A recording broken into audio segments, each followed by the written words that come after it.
Bonjour à chacun.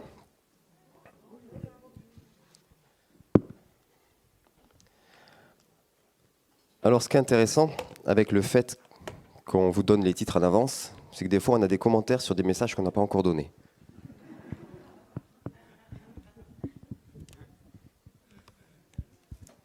Et là, justement, je vous en donnerai qu'un. C'est celui de ma belle-sœur qui me dit « Oui, il y a mon mariage qui se prépare. » Je dis « Oui, Rebecca, mais ce n'est pas de toi et de Jonathan que nous allons parler ce matin, même si nous vous bénissons dans ces temps de préparation qui ne sont pas toujours faciles, mais qui sont beaux. »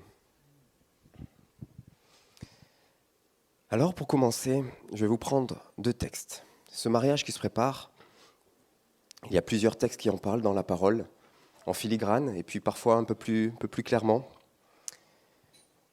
Dans Apocalypse 19, au verset 5 jusqu'à 8, « Et une voix sortit du trône, disant, « Louez notre Dieu, vous tous ses serviteurs, vous qui le craignez, petits et grands. » Et j'entendis comme une voix d'une foule nombreuse, comme un bruit de grosses eaux, et comme un bruit de fort tonnerre, disant « Alléluia !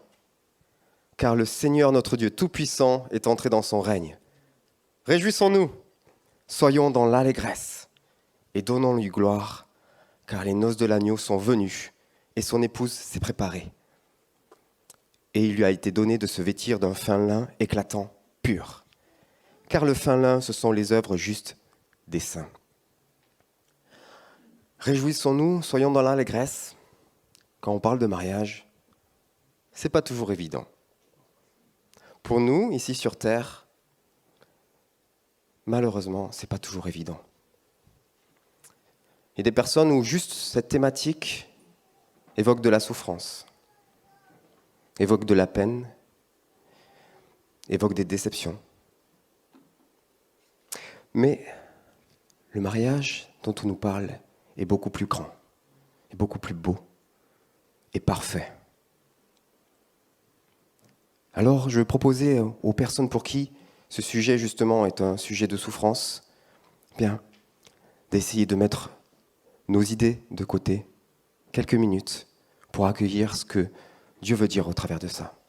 Une partie de ce que Dieu veut dire à travers de ça. Je prends donc un autre passage pour illustrer et commencer à entrer dans ce message. En Éphésiens 5, du verset 25 à 33. « Quant à vous, Marie, que chacun de vous aime sa femme, comme le Christ a aimé l'Église. Il a donné sa vie pour elle. » Alors, ça se voit pas, mais moi, sur ma note, « Il a donné sa vie pour elle », c'est un surligné en jaune. « Afin de la rendre digne de Dieu, après l'avoir purifiée par sa parole, comme par le bain nuptial. Il a ainsi voulu se présenter cette Église à lui-même, rayonnante de beauté, sans tache, ni ride, ni aucun défaut, mais digne de Dieu et irréprochable. Voilà comment chaque mari doit aimer sa femme comme si elle était son propre corps. Ainsi, celui qui aime sa femme s'aime lui-même. Car personne n'a jamais haï sa propre chair. Au contraire, chacun la nourrit et l'entoure de soins, comme le Christ le fait pour l'Église. Parce que nous sommes les membres du corps. C'est pourquoi l'homme quittera son père et sa mère pour s'attacher à sa femme, et les deux ne seront plus qu'une seule chair. Et dans la Genèse, c'était marqué, l'homme quittera son père et sa mère, et ensemble ils seront érades, entiers, complets. Parler du mariage qui se prépare, c'est confronter l'esprit d'orphelin. Confronter l'esprit d'orphelin parce que pour que l'homme puisse s'attacher à sa femme et qu'ils deviennent ensemble érades et complets, il faut qu'ils aient pu quitter leur père et leur mère, mais en tant qu'eux-mêmes, entrer dans leur identité. Et si nous ne sommes pas rentrés dans notre identité, quand nous rentrons dans un mariage, eh bien nous n'arrivons pas à être érades, à être complets. Parce que nous-mêmes, nous sommes incomplets. C'est joyeux ce matin. Ça va aller mieux avec le message en avançant. On ne peut pas chaque dimanche prendre des sujets simples, prendre des sujets faciles.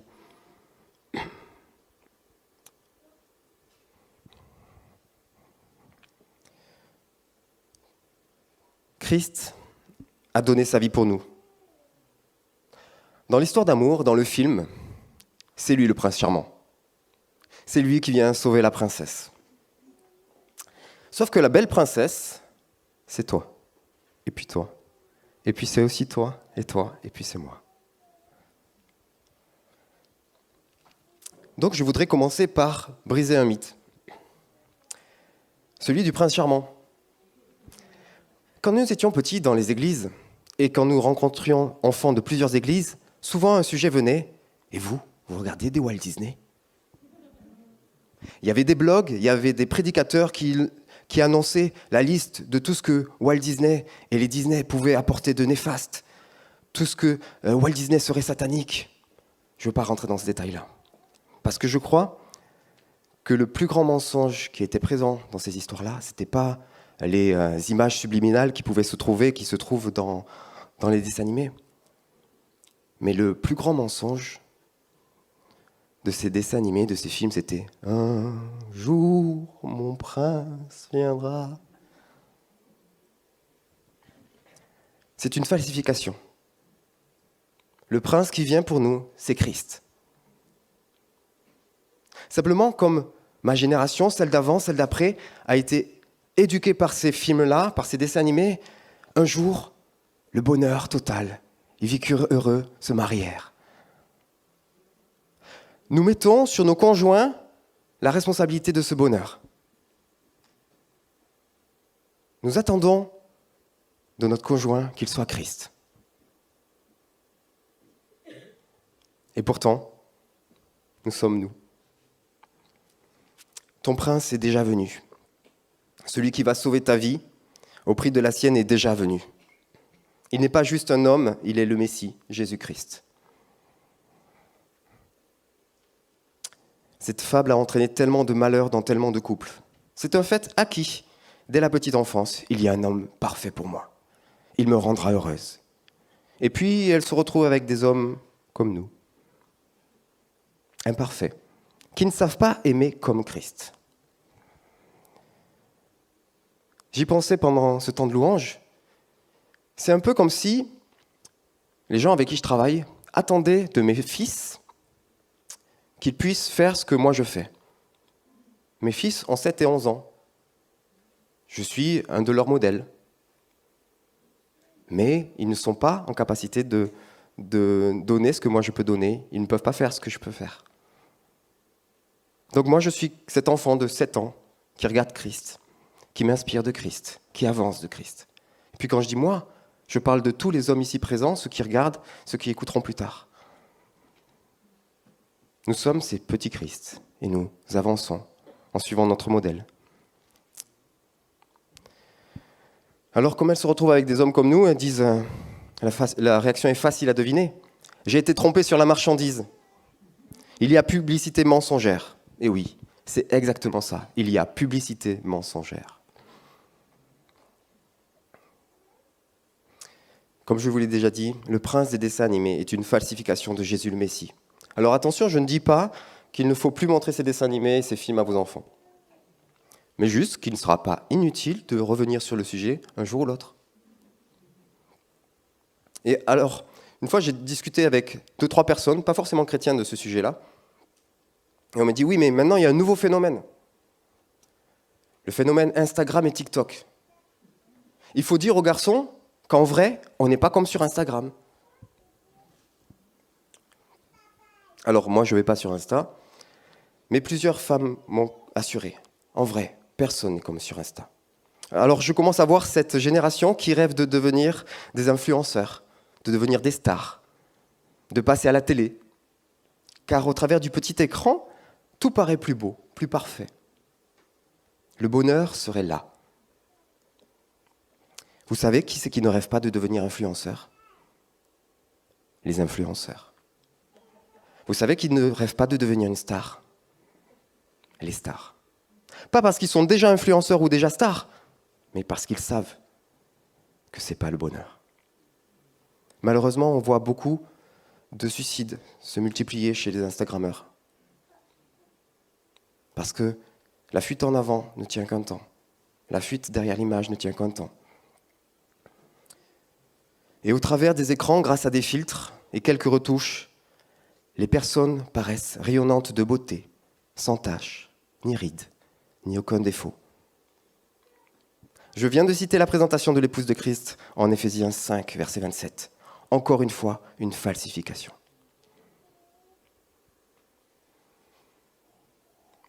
Alors revenons à l'épouse de Christ. Le premier à nous parler clairement de l'épouse dans le Nouveau Testament, c'est Jean, Jean le Baptiste. Dans l'évangile de son homonyme Jean, au chapitre 3 et au verset 28. Alors qu'on le questionnait, il répondait « Vous-même m'êtes témoin que j'ai dit « Je ne suis pas le Christ ». Mais j'ai été envoyé devant lui. Celui à qui appartient l'épouse, c'est l'époux. Mais l'ami de l'époux qui se tient là et qui l'entend éprouve une grande joie à cause de la voix de l'époux. Aussi cette joie qui est la mienne est parfaite. » Jean se présente comme l'ami de l'époux. Et il désigne Jésus étant comme lui-même l'époux. Et le peuple de Dieu comme étant l'épouse de Jésus. Les amis de l'épouse sont comme Jean, tous ceux qui prennent soin de l'épouse, que ce soit dans un ministère qu'ils remplissent à temps plein, ou bien de temps en temps. Tous ceux qui œuvrent à son édification. Je ne vais pas pouvoir faire le tour de tous les exemples. Mais aujourd'hui, j'aimerais en prendre juste un, évoqué, et vous ne vous en êtes même pas rendu compte, entre deux lignes de versets dans le premier passage que j'ai choisi, en Apocalypse 19, au verset 5. Et une voix sortit du trône, disant « Louez notre Dieu, vous tous, ses serviteurs, vous qui les craignez, petits et grands. » Je voudrais remercier tous ceux qui donnent du temps pour les enfants dans cette assemblée et dans les autres assemblées. Pour les enfants, pour les adolescents et pour les jeunes. Certains pourraient croire que leur service sert juste à occuper les plus jeunes pour que les autres soient tranquilles. Mensonge. C'est faux. Rencontre après rencontre, ils prennent soin, enseignent et édifient une partie de l'épouse de Christ. Pas l'épouse en devenir, l'épouse actuelle. Alors tout simplement, mais sincèrement, merci. Et j'en profite, si vous avez des dons que vous voudriez mettre au service des enfants, au service des adolescents, au service des jeunes, mais que vous n'avez jamais osé passer le pas, allez voir Cathy. Ce n'est pas pour les parents que vous le faites. Ce n'est pas pour que les autres personnes de l'Assemblée puissent écouter sans perturbation le message. Non. Si vous le faites, c'est pour Christ et pour l'édification de son épouse.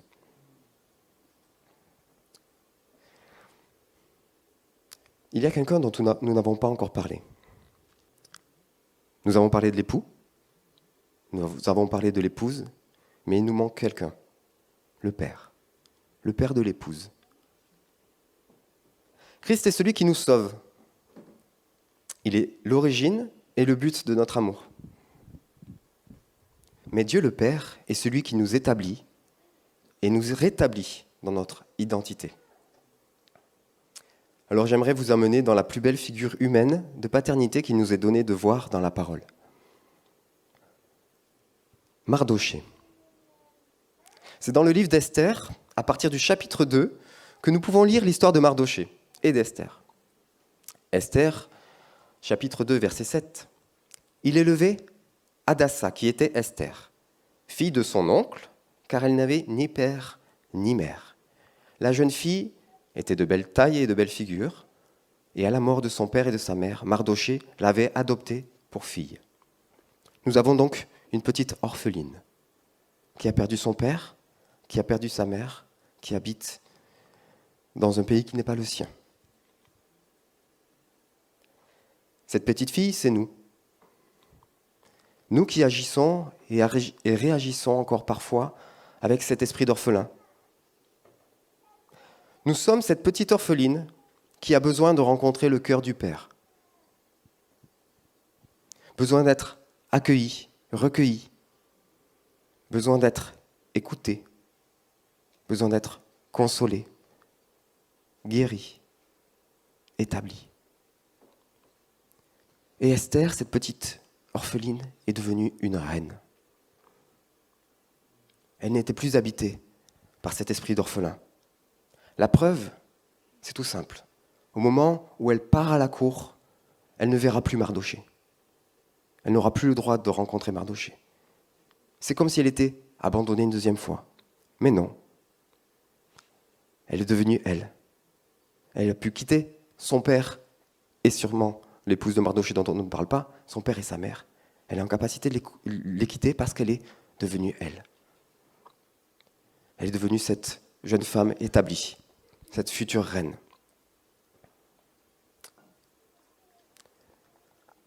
Si on imagine 2 minutes toutes les épreuves par lesquelles est passée cette petite orpheline, qui aurait pu imaginer qu'elle serait capable de devenir une reine?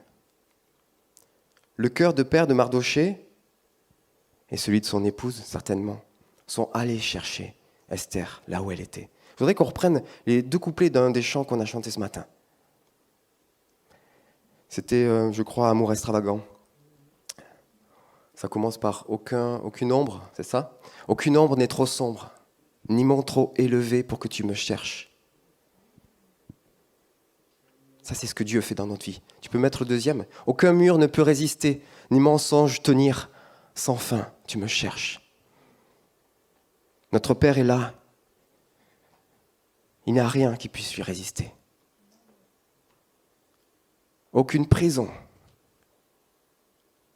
ne peut résister.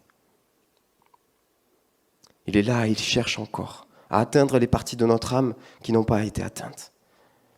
Ces petits orphelins, ces petites orphelines en nous, qui crient, qui pleurent, qui pensent que tout est terminé, tout est perdu, que rien n'a plus d'espoir. Mais le Père est là. Le Père est là et il est capable de nous guérir. Il veut nous accueillir, nous écouter, nous consoler, nous guérir, nous établir. Et je voudrais prendre encore une autre histoire, une autre parabole, pour continuer à illustrer Dieu notre Père. Elle se trouve dans Luc 15, beaucoup la connaissent par cœur, et nous est racontée par Jésus lui-même dans la parabole que l'on appelle du Fils prodigue. Je ne vais pas vous lire tous les versets, mais je vais résumer l'histoire. Nous avons un jeune homme qui a exigé de son père la part de son héritage, afin de vivre sa belle vie, sûrement sur TikTok et Instagram. Son père accepte, lui donne la part de l'héritage et le laisse partir. Mais un héritage, on est censé l'obtenir qu'une fois que la personne est décédée, une fois que la personne n'est plus là. Ce fils agit comme un orphelin.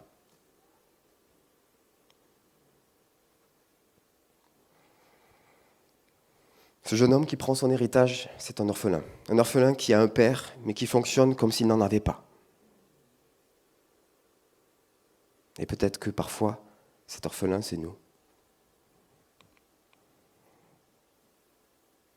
Alors une fois son héritage dilapidé, il revient vers son père, non pas dans l'idée de devenir un fils, mais simplement l'un des employés. Dans son cœur et dans sa tête, il agit toujours comme un orphelin. Mais au moment où ce fils revient à la maison, il est accueilli par le père. Je peux lire donc chapitre 15 et verset 20. « Et il se leva, alla vers son père. Comme il était encore loin, son père le vit et fut ému de compassion. Il courut se jeter à son cou et l'embrassa. Le fils lui dit, « Mon père, j'ai péché contre le ciel et contre toi, je ne suis pas digne d'être appelé ton fils. » Vous voyez, il agit encore en orphelin. Je ne suis pas digne. N'agissons-nous pas ainsi souvent? Nous savons que nous devrions entrer dans certaines choses, entrer dans l'appel que Dieu a mis sur notre vie, mais nous ne nous sentons pas dignes. Je ne suis pas assez bien. Quand cette phrase vient à ma tête, si je me posais la question, est-ce que ça ne serait pas l'esprit d'orphelin? un seul remède. Cours dans les bras de ton Père. Cours dans les bras du Père. Tu n'es pas orphelin, tu n'es pas orpheline, tu es aimé par ton Père. Et là, enfin, dans ses yeux, tu sauras qui tu es vraiment. La deuxième partie est intéressante. Verset 22, « Mais le Père dit à ses serviteurs, « Apportez la plus belle robe et habillez-le, mettez-lui un anneau au doigt et des souliers aux pieds. Amenez le veau gras, tuez-le, mangeons, réjouissons-nous, car mon fils que voici, qui était mort, qui était orphelin, est revenu à la vie. Il était perdu, il est retrouvé, et ils commencèrent à se réjouir. » Je voudrais mettre le doigt sur qui sont les acteurs. Qui sont les personnes qui vont faire l'action d'apporter le plus beau vêtement? Qui va revêtir le Fils? Lui mettre l'anneau au doigt, les souliers aux pieds? Ce sont les serviteurs du Père. Les serviteurs du Père sont les amis de l'époux, que nous avons vus précédemment. Dieu le Père veut prendre soin de nous, et il le fait par son esprit et par ses serviteurs. Quand tu encourages un frère, tu es l'ami de l'époux. Quand tu partages une révélation de la parole à tes amis, tu es un ami de l'époux. Quand tu racontes une histoire biblique ou la vie d'un croyant à un enfant, tu es l'ami de l'époux. Quand tu prépares le pain et le vin, tu es l'ami de l'époux. Quand tu prépares une liste de chants pour un temps de louange, tu es l'ami de l'époux. Quand tu viens tailler les haies autour du bâtiment mercredi avec nous, tu es l'ami de l'époux.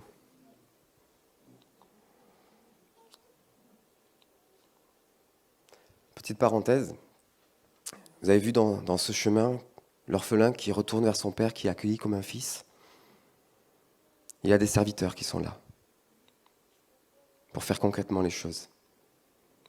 Nous avons la chance d'être dans une assemblée où nous avons toute une équipe de personnes qui sont là, disponibles pour prendre soin de l'épouse.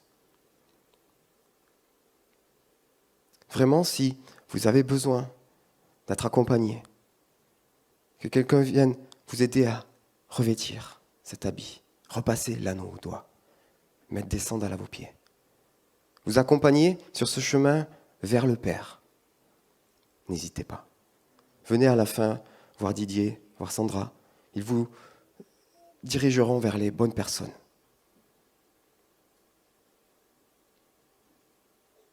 Ce serait très terrible de rester dans notre souffrance, se rendre compte que nous sommes encore sous cet esprit d'orphelin, que ça soit une réelle souffrance pour nous et que nous ne puissions pas avancer et guérir ensemble.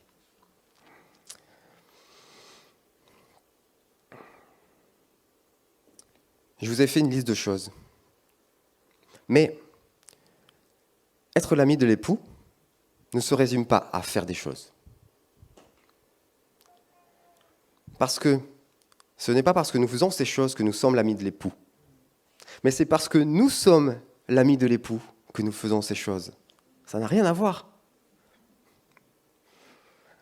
Ce n'est pas pour devenir l'ami de l'époux que nous encourageons, partageons la parole, prenons soin les uns des autres.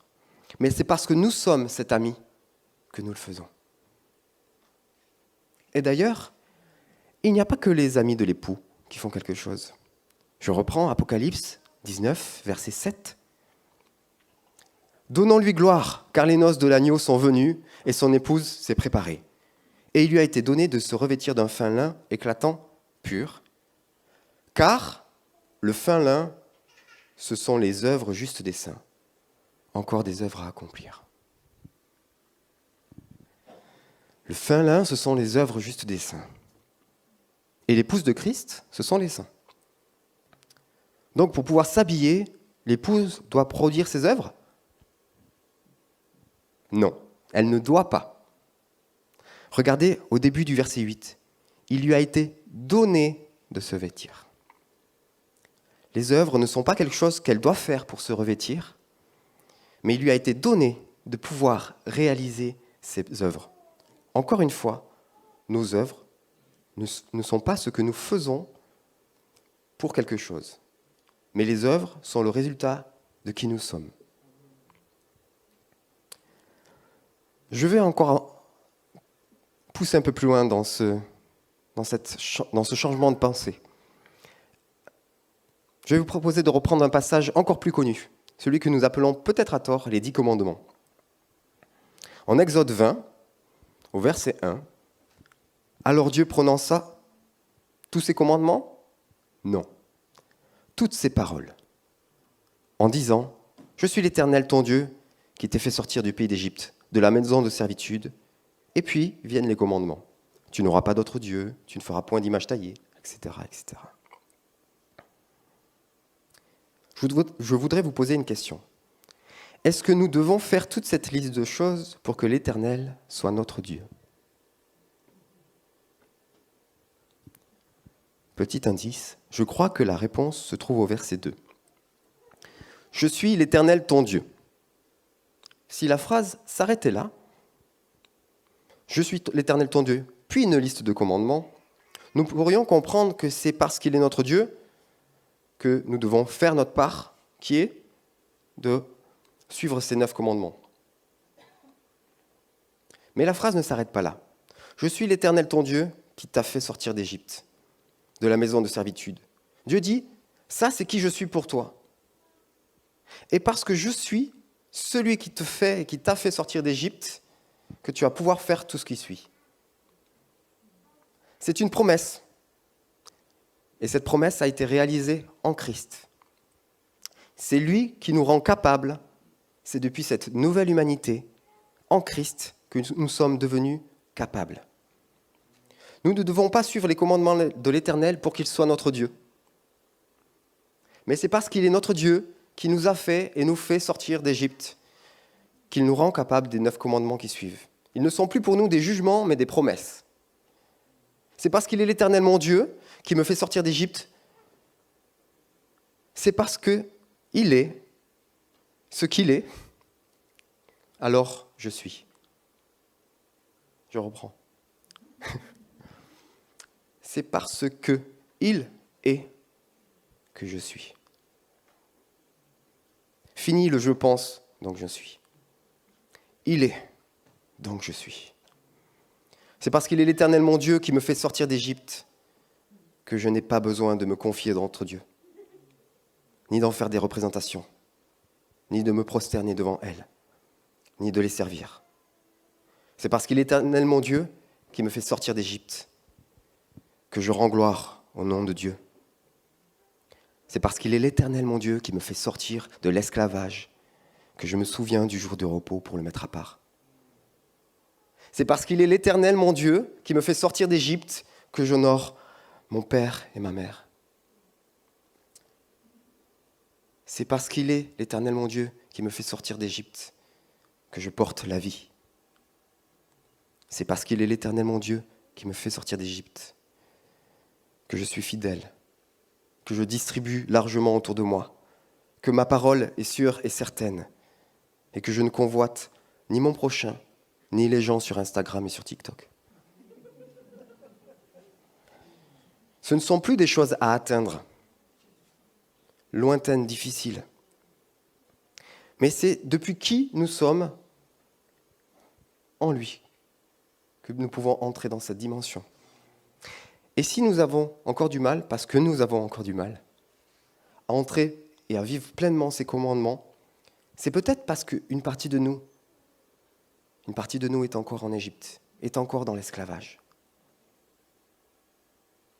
Alors peut-être qu'il serait bien que nous puissions nous tourner vers celui qui nous a fait sortir d'Égypte et qui nous fait sortir d'Égypte.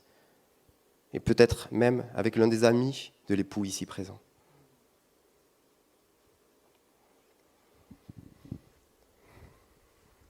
Si je m'arrête là, j'en connais qui vont me dire « Oui, c'est bien beau tout ça, mais tu nous as parlé d'un mariage, tu n'as même pas parlé d'amour. » Alors parlons d'amour. Il y a une expérience qui a été faite à plusieurs reprises. Je dis plusieurs reprises parce que, petite parenthèse, si on vous parle d'une expérience qui a été faite une fois, ce n'est pas une expérience scientifique. Si on porte un message sur une expérience qui a été faite par une seule personne, vous ne pouvez pas vous fier à cette science. Je le dis parce que depuis que je suis petit, j'ai entendu maintes et maintes fois des messages qui étaient appuyés sur des expériences scientifiques, et plus tard, j'ai appris que ces expériences ne tenaient pas la route. Mais cette expérience, j'ai accepté de la choisir pour illustrer mon message, parce qu'elle a été faite par des équipes en Amérique, elle a été faite en Europe de l'Est. Donc pour moi, on entre dans la science. Et vous pouvez le retrouver sur le site Futura Science. 32 couples hétérosexuels, on prépare aux expérimentations. Celle-ci se déroulait dans une pièce, calme et silencieuse. Les membres du couple devaient s'asseoir l'un en face de l'autre, et il leur était interdit de se parler ou de se toucher. Des capteurs étaient placés afin de fournir des informations sur leur battement cardiaque. Différents exercices étaient proposés aux protagonistes, comme s'imiter l'un l'autre. De façon plus inattendue, les auteurs ont constaté que les pulsations du cœur s'ajustaient, que les deux organes battaient à l'unisson. Les mêmes exercices ont été réalisés avec des couples de volontaires qui ne se connaissaient pas.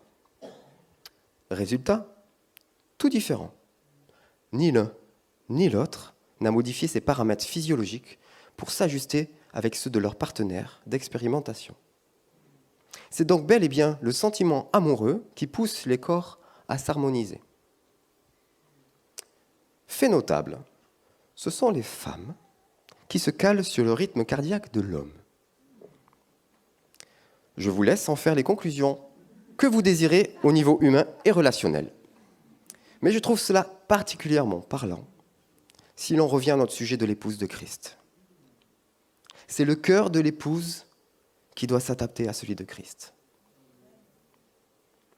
Mais vous avez vu, cela demande un temps de mise à part. Un temps, les yeux dans les yeux. Un temps de cœur à cœur.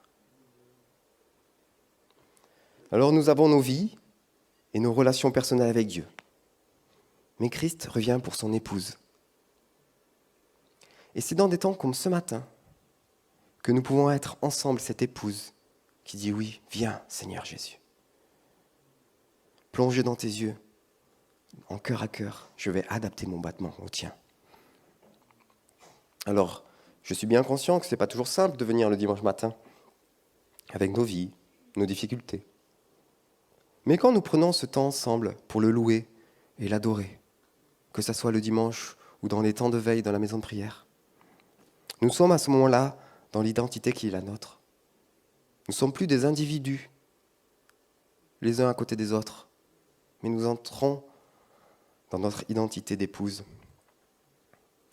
Parce qu'il a fait de nous un royaume, des sacrificateurs pour Dieu son Père. À lui soit la gloire et la puissance au siècle des siècles. Amen. C'était Apocalypse 1, verset 6. Nous sommes ces sacrificateurs dont nous parle la parole de Dieu.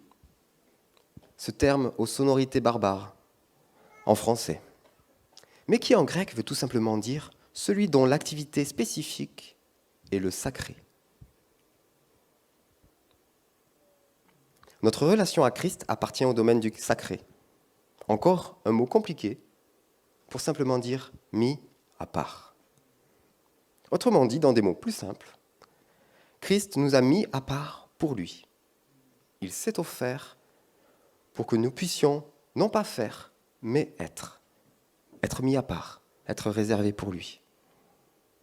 Et nos louanges, comme chacune des choses que nous faisons en tant que chrétiens et épouses, ne sont pas quelque chose que nous faisons pour plaire à Dieu. Nos louanges sont une réponse à son amour. Paul a dit « Hommes, aimez vos femmes comme Christ a aimé l'Église ». Au niveau terrestre, c'est vrai, ce sont souvent les hommes qui ont du mal à exprimer leur amour. Petite anecdote personnelle, avec l'autorisation de mon épouse. Quand nous commencions à nous tourner autour, je dois vous avouer quelque chose. Je me doutais que nos sentiments étaient réciproques. Mais j'avais besoin d'une preuve. J'ai profité de la soirée de Nouvel An que nous vivions en église. J'étais l'animateur de la soirée. Je pouvais organiser le programme comme je le souhaitais. J'ai donc organisé un petit karaoké. Et j'ai chanté une chanson d'amour, que j'ai dédiée à ma mère et mes 3 sœurs.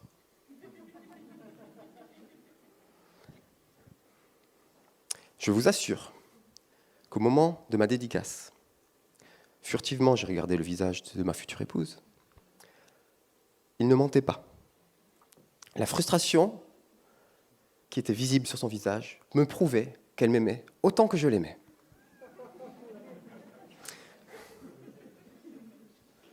Ce chant est resté une sorte de blague entre nous, mais moitié blague et puis un zeste de romantisme.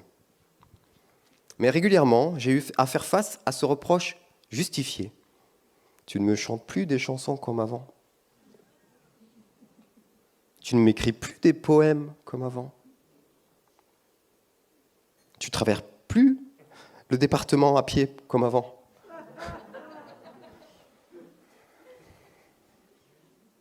Jésus n'est pas comme moi. Au niveau spirituel, l'amour de Dieu, l'amour de Christ pour son épouse est sans cesse renouvelé et exprimé. Sans cesse exprimé. Mais pour pouvoir le percevoir, l'entendre, le vivre, il faut que nous prenions ce temps ensemble en tant qu'épouse. Ces temps de cœur à cœur, face à face. Et une question se pose à nous. Est-ce que nous voulons faire partie de cette épouse qui aime son époux, qui le lui dit, qui le lui chante, qui le lui murmure, qui le lui proclame? Que représentent pour nous ces temps de louange et d'adoration? Qu'ils soient chantés, proclamés ou murmurés, est-ce juste un temps d'animation musicale? Est-ce juste un enchaînement de phrases plus ou moins belles? Non, ces temps que nous vivons et que nous voulons vivre ensemble, ce sont des temps destinés à être des temps d'intimité, des temps de cœur à cœur, avec Christ, notre bien-aimé, avec Dieu, le Père. Notre amour pour Christ ne peut pas être intellectuel, il ne peut être que réel. Essayez d'expliquer à votre conjoint que vous l'aimez intellectuellement, que l'amour que vous avez pour lui ou pour elle est un principe biblique auquel vous voulez bien consentir. Et en ayant bien pesé le pour et le contre, vous viendrez me raconter les résultats. Ce qu'elle en a pensé, ce qu'il ou elle en a pensé. Les assemblées locales qui acceptent de vivre cette dimension de l'épouse de Christ sont les églises qui traversent les tempêtes en restant dans la paix et dans la joie. Car leur cœur ne bat pas au rythme de celui de la société. Leur cœur bat au rythme de celui du bien-aimé. Si je résume, dans cette préparation de mariage, ce mariage qui se prépare, nous pouvons être à plusieurs endroits. À cet endroit où nous avons besoin que Dieu vienne nous sauver, nous sortir d'Égypte, pour que nous puissions entrer dans ses promesses, entrer dans ses 10 paroles. Nous pouvons être à cet endroit où nous nous mettons en action, non pas pour devenir, mais parce que nous sommes ces amis de l'époux, nous sommes cette épouse. Et puis nous pouvons être aussi à ce moment où nous avons besoin et envie de ce cœur à cœur, ce face à face, cette intimité avec le Père, avec le Fils.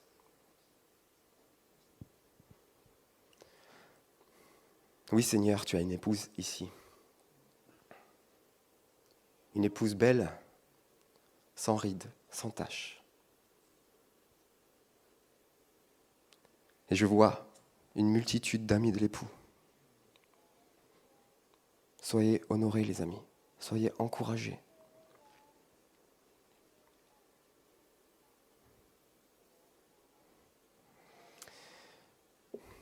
Oui Seigneur, tu as une épouse ici, une épouse qui veut s'associer à ton esprit.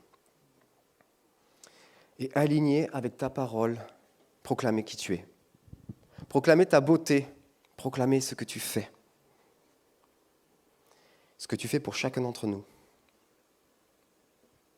Nous t'aimons, Seigneur. Viens, Seigneur Jésus. Viens à notre secours, là où nous avons encore besoin de sortir d'Égypte. Viens, notre Père juste et saint, nous chercher dans ce qui est encore bloqué dans cet esprit d'orphelin, ce qui crie encore au fond de nous, Seigneur. Nous avons désespérément besoin de toi, de ce cœur à cœur avec le Père. Nous avons besoin d'être écoutés, consolés, guéris. Toi seul peux faire ce miracle, Seigneur. Toi seul. Viens nous établir dans notre identité de fils et de fille, notre identité de souverain sacrificateur. Que nous soyons ce peuple qui se lève pour toi, Seigneur, dans ce pays. Que nous soyons ces fils et ces filles établis. Que nous soyons plus ces orphelins qui réclament de l'amour au mauvais endroit, mais qui viennent dans tes bras, Seigneur. Car toi seul sais nous aimer. Toi seul peux nous aimer. Et toi seul peux nous apprendre à aimer, comme toi tu aimes. Viens nous établir dans notre identité. Que nous puissions être cette épouse sans ride, sans tache, par le puissant nom de ton Fils, Jésus. Amen. Que la grâce du Seigneur Jésus soit avec vous tous, dans les jours et les semaines qui viennent.